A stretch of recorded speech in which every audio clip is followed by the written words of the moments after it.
हम ये मान कर चलते हैं हमारा बिजनेस जो रन करेगा वो यहाँ से रन करेगा, ठीक है।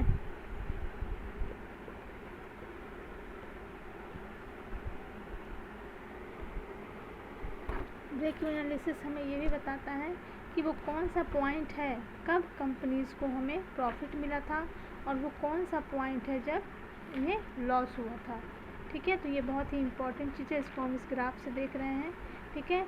जैसा कि ग्राफ में हम लोगों ने देखा अभी कि फिक्स्ड एसेट्स मतलब जो एफसी की लाइन है, जो फिक्स्ड एसेट्स की लाइन है वो क्या होती है, कहाँ से स्टार्ट होती है, it is started with the point ई, ठीक है। क्यों स्टार्ट होती है, क्योंकि हम ये मान के चलते हैं कि हमने इतना ऑलरेडी इतना मनी यूज़ किया है अपने ऑर्गेनाइजेशन में, ठीक है।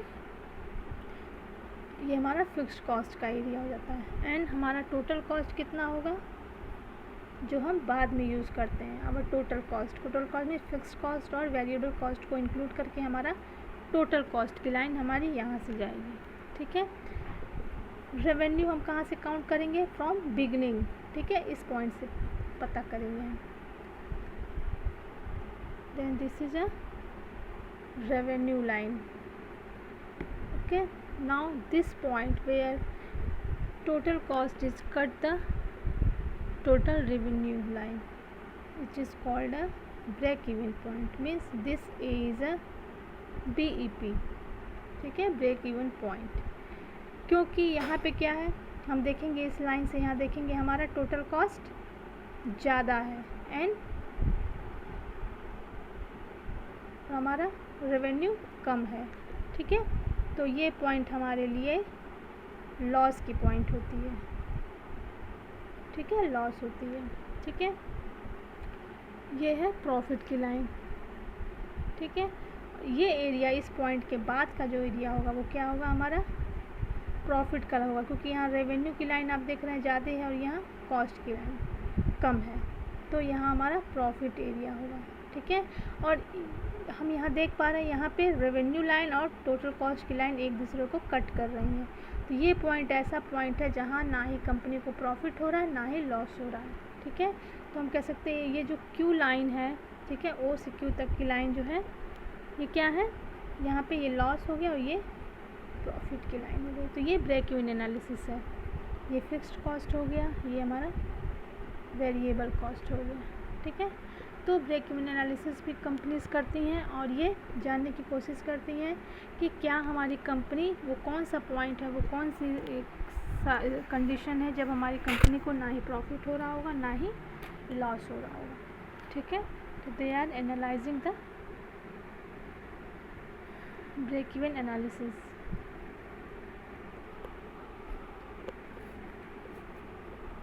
Now fourth point is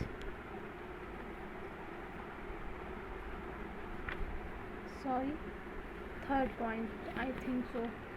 First is personal observation, second is statistical report, third is break even analysis and fourth is budgetary control.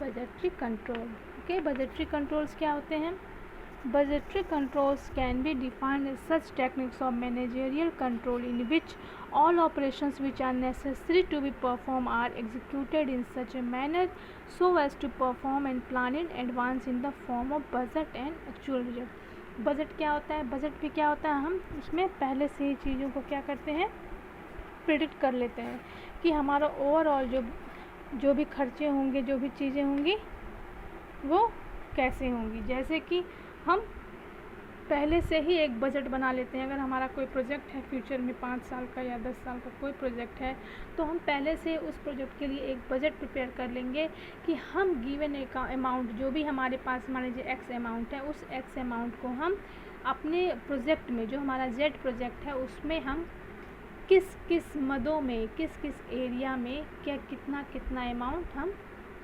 खर्च करेंगे, ठीक है।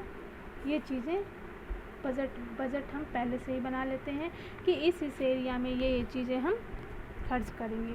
तो वही चीज़ यहाँ पे बता रहा है कि budgetary controls can be defined in such techniques of managerial control in which all operations which are necessary to be perform are executed in such manner, ऐसे एग्जीक्यूट किए जाते हैं कि so as to perform and plan in advance in the form of budget. ठीक है, इसको हम advance में ही इसका प्लान कर लेते हैं, जिसको हमने नाम दिया है बजट, एडवांस प्लानिंग होती है। ठीक है, and actual results are compared with budgetary standards.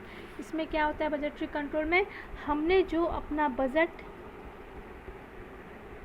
बनाया था, ठीक है, मान लीजिए हमने बजट बनाया कि we will be investing 10 lakh rupees,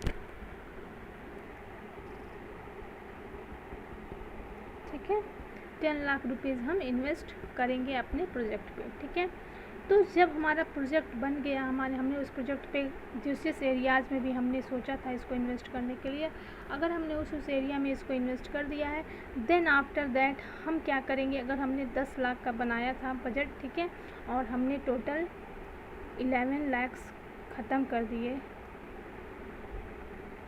ठीक है, 11 लाख ख़त्म कर दिए, तो we are comparing that actual to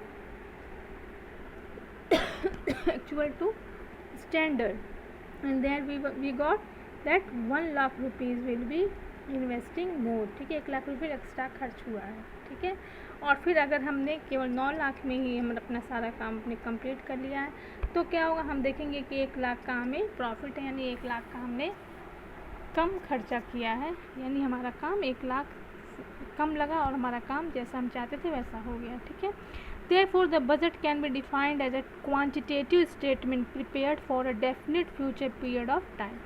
जैसा कि बजट क्या होता है, it is a quantitative techniques. ठीक है, बजट क्या होते हैं, it is a quantitative statements prepared for a definite future period. अपने फ्यूचर के लिए जो भी क्वांटिटेटिव स्टेटमेंट बनाया जाता है, ठीक है, अपने प्रोजेक्ट को, अपने काम को कंप्लीट करने के लिए, ठीक है, उसको हम क्वांटिटेटिव स्टेटमेंट बोलते हैं।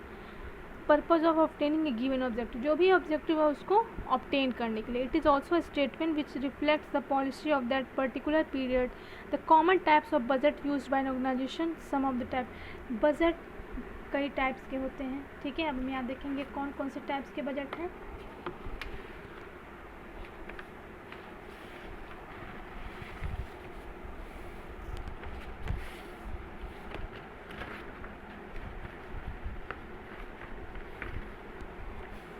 हम यहाँ देखेंगे कौन कौन से टाइप्स के बजट हम यूज़ कर सकते हैं। ठीक है, तो पहला हम मान के चलते हैं सेल्स बजट होता है।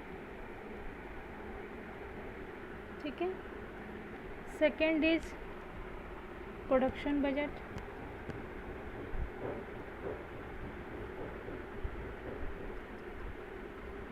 Third is material budget,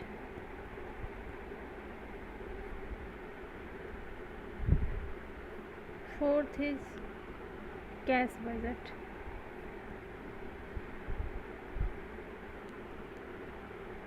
fifth is capital,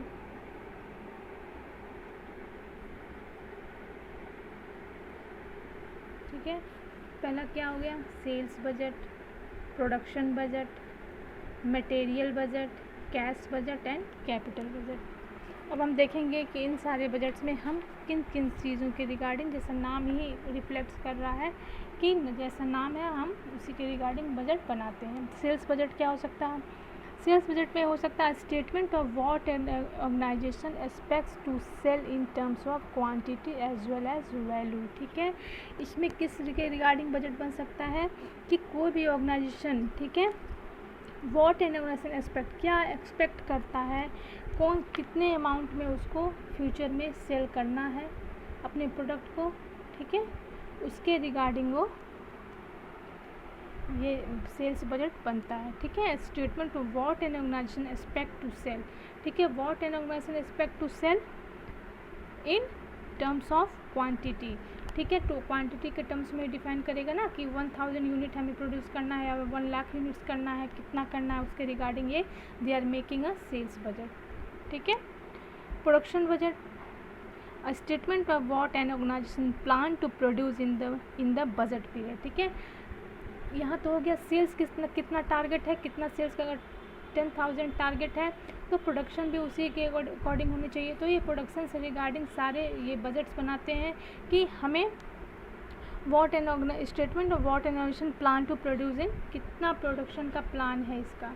ठीक है, कि 10,000 यूनिट प्रोड्यूस करना है या 20,000 यूनिट, तो प्रोडक्शन से रिलेटेड इसमें सारे बजट्स बनते हैं। मटेरियल बजट्स क्या हो गया, एज नाम ही reflect that material, what is material, material is the your raw materials. ठीक है, जो भी मटेरियल्स आपके प्रोडक्शन में यूज़ हो रहे हैं, ठीक है, वो सारी चीज़ें क्या होती हैं, मटेरियल्स होते हैं। ठीक है, तो मटेरियल होगा statement of estimated quantity and cost of material required for production. Material में क्या हो सकते हैं, हमें कौन से material, which material will be use, which materials will be used, ठीक है, फॉर प्रोडक्शन। ठीक है, कॉस्ट ऑफ मटेरियल क्या होना चाहिए, ठीक है, ये सारी, और कौन से मटेरियल, विच मटेरियल से सूटेबल।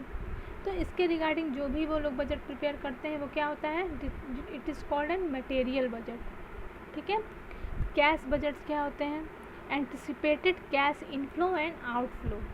हम एक एंटिसिपेशन करते हैं कि इतना इनफ्लो होगा हमारे ऑर्गेनाइजेशन में कैश का और कितना आउटफ्लो होगा। ठीक है, इसका हम एक एस्टिमेट बनाते हैं और उसी के रिगार्डिंग अपना बजट प्रिपेयर करते हैं। ठीक है, फ्यूचर पीरियड ऑफ टाइम के लिए। कैपिटल बजट क्या होते हैं, estimated spending on major long term assets like a new factory, major equipments. ठीक है, कैपिटल बजट से रिगार्डिंग क्या हो गया, capital budget is estimated spending, spend करना, कितना मनी हमको मेजर लॉन्ग टर्म प्रोजेक्ट्स के लिए स्पेंड करना है। जैसे कौन कौन से एसेट्स हो गए, जैसे न्यू फैक्ट्रीज अगर हमें ओपन करनी होंगी या मेजर इक्विपमेंट्स बाई करने होंगे, ख़रीदने होंगे। ठीक है, ये सब चीज़ों पे भी हमें एक बजट बनाते हैं। ठीक है, 6 एक और बजट होता है, this is called an research and development. It is a very important point. Now all organisations are using research and development department. ठीक है, तो रिसर्च एंड डेवलपमेंट पे हम कितना खर्च करेंगे, ठीक है, कितना मनी हम प्रोड्यूस और प्रोसेसर पे, प्रोड्यूस पे, एडवर्टाइजमेंट पे, इन सारी चीज़ों पे हम कितना खर्च करेंगे। ठीक है, रिसर्च में हम क्या यूज़ करेंगे, क्वेश्चनर मेथड यूज़ करेंगे या ग्रुप डिस्कशन करेंगे या पब्लिक को टारगेट करेंगे, किस पब्लिक को टारगेट करेंगे, means all kind of things are under this category. ठीक है, तो हम कह सकते हैं estimated spending on the development और refinement of products and processes. ठीक है, we are making a research and development budget. Okay, these all are related to controlling techniques. These all are modern techniques which we are using for controlling. ठीक है, once we are summarizing all things, now as previous we are seeing that what is controlling. Controlling means comparing the actual performance with the standard. It is an fundamental managerial function. It regulates all the activities of organization and it is also ensuring it's that there is some corrective action should be taken या necessary to taken. Control techniques can be classified in two forms. ठीक है, what is these two forms? First is traditional techniques and second is modern techniques. What will be used under the traditional techniques? We are using personal observation, statistical report, break-even analysis and budgetary control. And in modern techniques we are using return on investment, ratio analysis, responsibility accounting, management audit, PERT and CPM. Okay, so these all things are is a controlling techniques. Now we are explaining traditional techniques. Now in next video we will be I will be explain modern techniques. I hope you all are understand. It's very important managerial functions. It is a fifth functions of management. Controlling is the fifth management functions and which is using, it is providing a base of the planning. Controlling providing the base of planning, and planning is providing base to control. Without planning, controlling is not useful, and without controlling, planning is waste. Okay.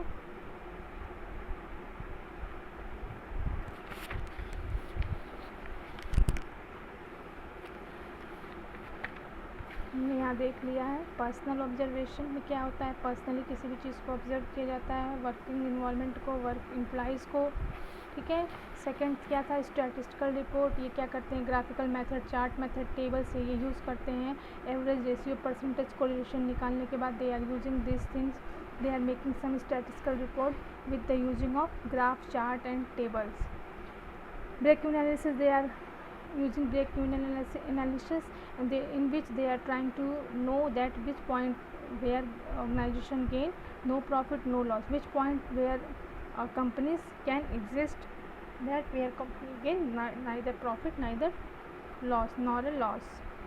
Budgetary control, they are preparing all kind of budget for budgetary controlling, ठीक है। all kind of budget ये बनाते हैं और actual budgets को अपने जो भी करंट बजट में बजट है इनका उससे कंपेयर करते हैं और देखते हैं कि उन्होंने जो भी बजट बनाए थे वो सही है या नहीं, ठीक है। तो कहीं ना कहीं ये चीज़ें भी कंट्रोलिंग में हेल्प करती हैं। They are using some budgetary control techniques also for controlling in the organisation. Okay, budget controlling में कई तरह के बजट्स हमने देखे हैं। बजट्स कौन कौन से हो सकते हैं, there are some sales budget, production budget, material budget, cash budget, capital budget, research and development budget, ठीक है। जैसा कि नाम ही यहाँ एक्सप्लेन कर रहा है कि जिसके रिगार्डिंग बजट्स बने हैं, ठीक है, वो यहाँ पे नाम वो चीज़ रिफ्लेक्ट कर रहा है। सेल्स बजट सेल्स के रिगार्डिंग है कि फ्यूचर में कितना सेल ऑर्गेनाइजेशन को करना है। प्रोडक्शन बजट में ये है कि कितना यूनिट क्वांटिटेटिव वे में ये देखते हैं कि कितना यूनिट इनको प्रोड्यूस करना है, कितनी क्वांटिटी का प्रोडक्शन इनको करना है। मटेरियल में होते हैं विच मटेरियल यूज़ करेंगे, कौन सा मटेरियल यूज़ करेंगे, ठीक है, कितना मटेरियल यूज़ करेंगे, रॉ मटेरियल्स कैसे होने चाहिए, कितने होने चाहिए, कहाँ से मंगवाना है, ठीक है, उसका कॉस्ट कितना आएगा, ठीक है। कैश बजट में ये यूज़ करते हैं कि ऑर्गेनाइजेशन में जो भी कैश का इनफ्लो है आउटफ्लो है वो कितना है, कैसे कैसे है, कब, ठीक है, उन सब चीज़ों पे भी बजट बनाते हैं कि इतना इनफ्लो होगा कैश का, इतना आउटफ्लो होगा कैश का। कैपिटल से रिलेटेड बजट बनाते हैं कि हमें फ्यूचर में न्यू मशीनरी हो सकता है खरीदनी पड़े, मशीनों का रिप्लेसमेंट करना पड़े, तो इन सब चीज़ों के रिगार्डिंग जो भी ये कैपिटल बजट बनाते हैं वो कैपिटल बजट्स होता है। रिसर्च एंड डेवलपमेंट पे लोग खर्च करते हैं कि एक कंपनी अपने प्रोडक्ट के बारे में, अपनी चीज़ों के बारे में रिसर्च कंडक्ट करवाती है, ठीक है, उसको अपने प्रोडक्ट को डेवलपमेंट करने के लिए उस पर खर्च करते हैं, तो उस पर कितना कॉस्ट होगा, कितना मनी स्पेंड होगा, ये सारी चीज़ें किस में होती हैं, रिसर्च एंड डेवलपमेंट में देखी जाती हैं, ठीक है। तो ये था आपका कंट्रोलिंग टेक्निक्स और हमने आज डिस्कस किया है ट्रेडिशनल टेक्निक्स ऑफ कंट्रोलिंग। अब हम नेक्स्ट वीडियो में देखेंगे मॉडर्न टेक्निक्स ऑफ कंट्रोलिंग।